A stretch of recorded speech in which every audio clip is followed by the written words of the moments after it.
America जो आज world की सबसे बड़ी सुपर पावर समझा जाता है, उसकी तारीख में कई उतार चढ़ाव आए हैं। ये मुल्क किस तरह एक छोटे से नौबादियाती इलाके से एक आलमी ताकत में तब्दील हुआ। इस वीडियो में हम देखेंगे कि किस तरह मुख्तलिफ यूरोपीय ममालिक ने अमेरिका में अपने कदम जमाए, किस तरह इनकलाब आया और अमेरिका ने आजादी हासिल की और फिर दुनिया की सबसे बड़ी सुपर पावर बनने तक का सफर तय किया। तो आए इस शानदार सफर का आगाज करते हैं। अमेरिका की दरियाफ्त से पहले इसकी जोग्राफियाई हदूद में मुख्तलिफ मकामी कबाइल आबाद थे, जैसे कि नेक्रू, एरोकवी, अस्टीक, माया और अंका। नेक्रू लोग वस्ती अमेरिका के खिते में आबाद थे, जबकि एरोकवी अमेरिका के शमाल मशरकी हिस्से में मौजूद था, खास तौर पर मौजूदा न्यूयॉर्क और कनाडा के इलाकों में। अस्टीकों का कैपिटल, जो कि एक अजीम शहर था, अब मैक्सिको सिटी के मकाम पर वाक़ है। माया तहजीब का आगाज तकरीबन 2000 कबल मसीह में हुआ था और ये तहजीब मौजूदा मैक्सिको के कुछ हिस्सों में फैली हुई। 1492 में क्रिस्टोफर कोलंबस, जो कि स्पेन के बादशाहों के तहत सफर कर रहा था, उसने एक नया समुद्री रास्ता तलाश करने की कोशिश की ताकि एशिया तक पहुंच सके। कोलंबस ने गलती से अमेरिका के बरआज़म को दरियाफ्त किया और इसका सफर उस वक्त मकामी लोगों के साथ पहली मुलाकात का सबब बन गया। 15वीं और 16वीं सदी में यूरोप से स्पेन, पुर्तगाल, बरतानिया, फ्रांस, दीगर ममालिक के आबादकार अमेरिका के मुख्तलिफ हिस्सों में आना शुरू हो गए। कोलंबस के सफर के बाद स्पेन और पुर्तगाल के दरमियान अमेरिका के नए इलाके की तक़सीम के लिए एक मुआहदा तय पाया। इसके तहत पुर्तगाल को अफ्रीका और एशिया के रास्ते मिले और स्पेन को अमेरिका के इलाकों पर तसल्लुत हासिल हुआ। पुर्तगाल के जहाज रानी के माहिर हेनरी नेविगेटर ने अफ्रीकी साहिल पर अहम बंदरगाहों को तलाश किया। इसके नतीजे में 1498 में वास्को ड गामा ने हिंदुस्तान के लिए समुद्री रास्ता तलाश किया। 16वीं सदी के दौरान स्पेन और पुर्तगाल ने अपनी फतूहात का आगाज किया। स्पेन ने अस्टीक और अंका जैसी बड़ी सल्तनतों को शिकस्त दी, जबकि पुर्तगाल ने अफ्रीका और भारत और जनूब मशरकी एशिया में तजारती रास्ते कायम किए। 16वीं सदी में ही फ्रांस और बरतानिया ने शुमाली अमेरिका में अपनी कॉलोनियां कायम की और ये ममालिक अमेरिका के मुख्तलिफ हिस्सों में अपनी ताकत कायम करने में कामयाब हुए। तो फ्रांसीसी शुमाली अमेरिका में,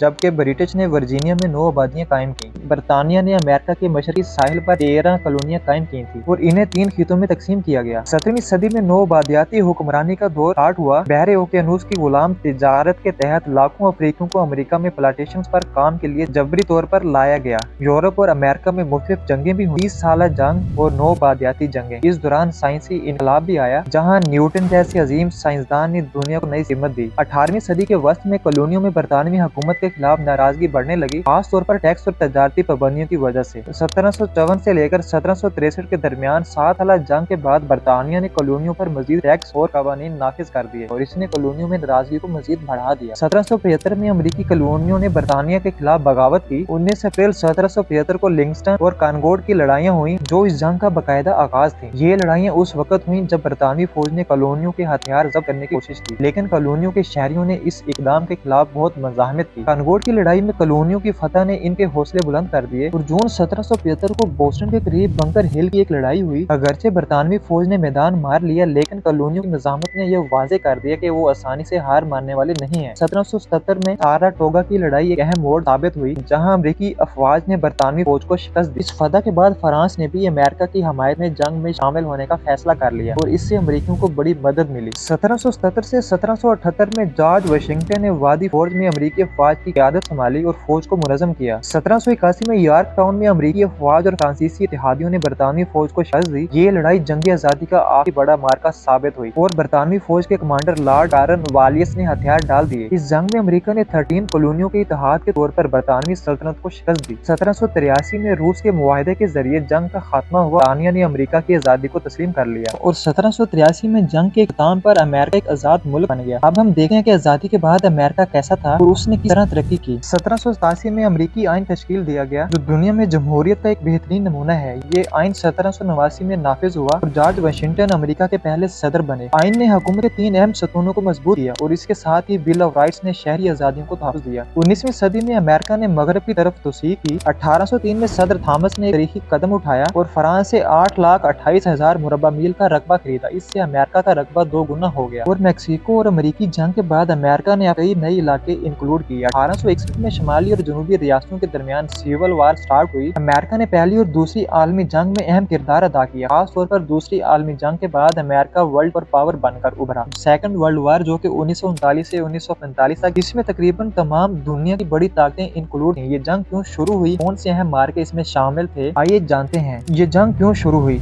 अमेरिका इस जंग में क्यों आया। 1939 में जर्मनी ने पोलैंड पर अटैक किया और इससे दूसरी आलमी जंग का आगाज हुआ। हिटलर की क़यादत में नाजी जर्मनी ने अपनी फौजी ताकत के जरिए यूरोप पर कब्जा करने की कोशिश की और पोलैंड पर अटैक के बाद बरतानिया और फ्रांस ने जर्मनी जर्मनी के खिलाफ ऐलान जंग कर दिया। यूरोप में नाजी जर्मनी ने कई ममालिक पर कब्जा कर लिया। इनमें फ्रांस, बेल्जियम, नीदरलैंड और नॉर्वे इंक्लूड। 1940 में बरतानिया की जंग हुई, जहां बरतानवी फजाइया ने जर्मन अटैक को पसपा कर दिया। 1941 में जर्मनी ने सोवियत यूनियन पर अटैक किया और इसे ऑपरेशन बारबरोसा कहा गया। 1941 में जापान ने पर्ल हार्बर पर अटैक कर अमेरिका को इस जंग में इंक्लूड कर दिया और इसके बाद बहरुल काहिल में अमेरिका और जापान के दरमियान शदीद जंगें हुई। 30 अप्रैल 1945 को हिटलर ने बर्लिन में खुदकुशी कर ली और उसके बाद जर्मनी ने 8 मई 1945 को हथियार डाल दिए। 6 और 9 अगस्त 1945 को अमेरिका ने जापान पर एटम बम गिरा दिए। इसके बाद जापान ने 2 सितंबर 1945 को हथियार डाल दिए। इसके साथ ही दूसरी आलमी जंग का इख्तिताम हो गया। दूसरी आलमी जंग के बाद सर्द जंग का दौर स्टार्ट हुआ। इसमें अमेरिका और सोवियत यूनियन के दरमियान सियासी और अस्करी मुकाबला होता रहा। अमेरिका के दोनों जानिब बहरे ओकेयानूस और बहरुल काहिल मौजूद हैं। इन्होंने इसे दुनिया के बड़े तनाजात से महफूज रखा और इस दौरान अमेरिका को अपनी मईशत और फौजी ताकत बढ़ाने का मौका मिल गया। अमेरिका की मईशत ने 19वीं और 20वीं सदी में जबरदस्त तरक्की की। सनती इनकलाब के बाद अमेरिका वर्ल्ड की सबसे बड़ी मईशत बन गया। अमेरिका की टेक्नोलॉजिकल इजादात जैसे कि टेलीफोन, बिजली और कंप्यूटर ने पूरे वर्ल्ड में इनकलाब बर्पा कर दिया। 1980 की दिहाई में रोनाल्ड रैगन की क़यादत में अमेरिका ने अपनी इक्तिसादी ताकत को मजीद मुस्तहकम किया। 1991 में सोवियत यूनियन के खात्मे के बाद अमेरिका दुनिया की वाहिद सुपर पावर के तौर पर उभरा। अब सवाल ये पैदा होता है कि दीगर ममालिक अमेरिका की तरह सुपर पावर क्यों नहीं बन सके। 21वीं सदी में चीन ने इक्तिसादी तौर पर अमेरिका के साथ मुकाबला किया। चीन की मईशत ने बहुत स्पीड से तरक्की की और अमेरिका के लिए एक नई आलमी हरीत के तौर पर उभरा।